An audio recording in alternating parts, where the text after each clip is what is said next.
Rap Critic. And as you can tell by that shoehorned in reference, I'm a bit of a fan of Eminem. But even I didn't know what to think of Eminem's newest album, Kamikaze, when it struck the public conscience a few weeks ago. Sure, it had incredible lyrics and pointed barbs, but it had a couple of duds on there, and some hits didn't land as hard as they could have. And while some attacks were decent enough, a lot of them felt just bitter and kinda unnecessary. Check out the Going Off podcast review if you want to know my full thoughts on the album, but if you wanted a microcosm of how I felt about it, look no further than the lead single, Fall. A song that's supposed to re-deliver all those sharp punches that we've come to expect from Eminem. You know, everybody's been telling me what they think about me for the last few months. Maybe it's time I tell them what I think about them. These rappers are like Hunger Games. 1 minute they're mocking Jay, next minute they get their style from Migos, so they copy Drake. And what's scary is you probably can compare me to your car, cause I'm just barely getting started. Call it trap, cause it's a total setup, hoping that you rappers fall in that. Dre said hold your head up. Kathy Griffin's time to separate the sheep from goats. And I got no faith in your writers, I don't believe in ghosts.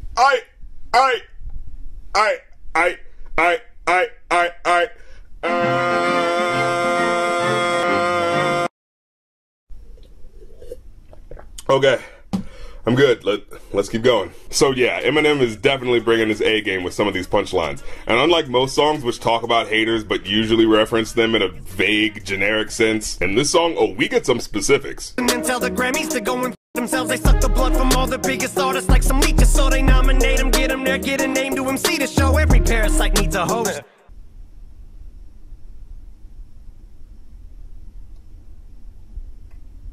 Well, damn. He even goes in on one of his most vocal critics, Lord Jamar, who infamously said in an interview that Eminem could never be anything more than a, quote, guest in the house of hip-hop. And this was his response. In bars, Lord Jamar, you better leave me the hell alone, or I'll show you an Elvis clone. Walk up in this house you own, thrust my pelvic bone, put my feet up and just make myself at home. I belong here, clown, don't tell me about the culture. I inspired the Hobsons, the Logics, the Coles, the Sean's, the K-Dots, the 5-9s. And these are the type of confrontational lyrics that I like from Eminem. Ones that are insulting the target while making a point. Lord Jamar's over here saying, you're white, so you'll only ever be a guest in the house of hip-hop. And Eminem is like, dude, your opinion does not matter. I'm over here actually inspiring and pushing the culture forward, as evidenced by the influence I've had on so many upcoming rappers. But unfortunately, as good as those lines are, there are a couple that just kinda don't work. One last time for Charlemagne. If my response is late, it's just how long it takes to hit my fucking radar. I'm so far away. Oh yeah, you thought my response was late? Well, that's because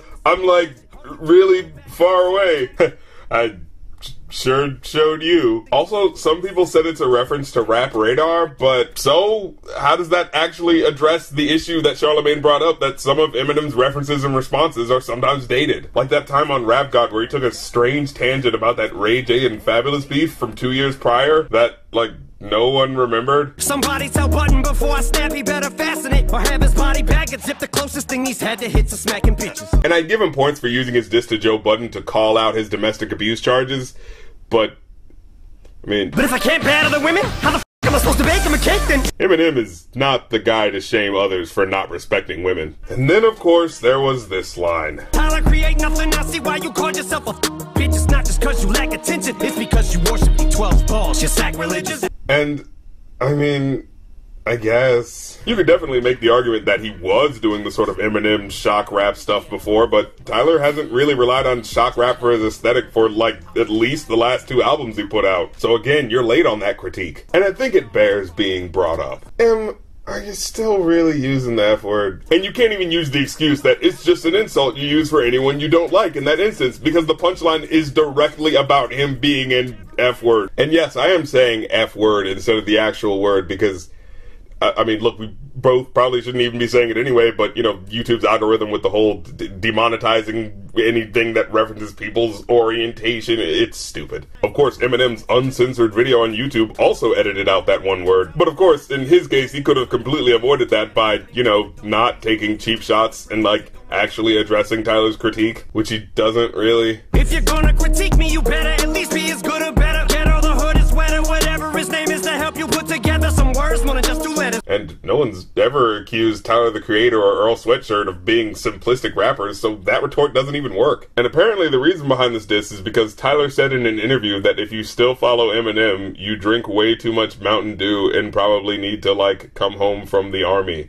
I don't know, maybe not the sickest burn worth responding to. But I guess M did do a song tie-in with a Call of Duty video game, so maybe he does know his audience. Somewhere some kid is bumping this while he lip syncs in the mirror. That's who I'm doing it for, the rest I don't really even care. Dude, you definitely care.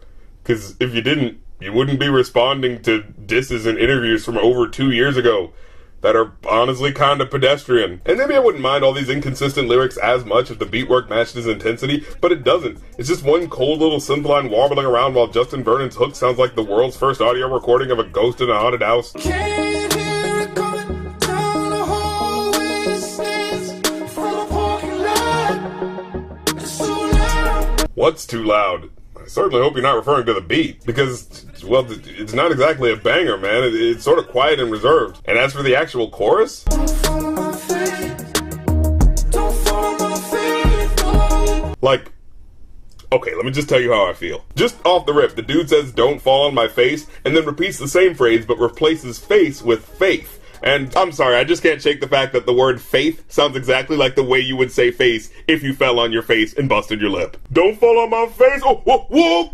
I fell on my face! And I can't help but think of that every time I hear the chorus, so it just ruins the impact for me. And besides, a song like this is supposed to be carrying a sentiment of, I'm the best and you were wrong to doubt me. But a phrase like, don't fall on my face, indicates that you're not confident enough in your ability to pull something off. Your hook needs to exude the confidence that the verses have, or else the delivery overall is gonna fall flat on its... You get the idea. I'm ashamed that I even started saying it. Needless to say, a diss song shouldn't sound unsure of itself at any point. No one would listen to Hit 'Em Up if the chorus went like, grab your Glocks when you see Tupac! Or maybe we should assess the situation a little more, you know, shouldn't jump to conclusions. Overall, though, I give this song a 4 out of 5. And I know I had a lot of critiques on some of the whack lines, but there are plenty of lines that are so ingenious and witty that they outnumber and are more impactful than the bad ones. But the whack ones are still there. And coupled with the beat and the uneventful chorus, it kind of pulls down the strength of it as a full package. Well, that's the episode. And here's all the obligatory call to action stuff because self-promotion is a necessity to stay afloat on the internet. Hit the like button if you liked it, hit the red subscribe button to subscribe, and hit the bell right after if you want to know when new episodes are coming out. Because apparently just hitting subscribe is not good enough for YouTube anymore. I don't get it. And like I said earlier, if you want to hear what I thought of the Kamikaze album as a whole, check out last week's Going Off podcast. Of course, Rap Critic merch is still available on Redbubble, and as well, if you'd like to request an album or a song for me to review, hit up my Patreon. You can make requests, get to see episodes early, and other fun stuff I get up to in between episodes. So check out all that fun stuff, and I'll catch you later.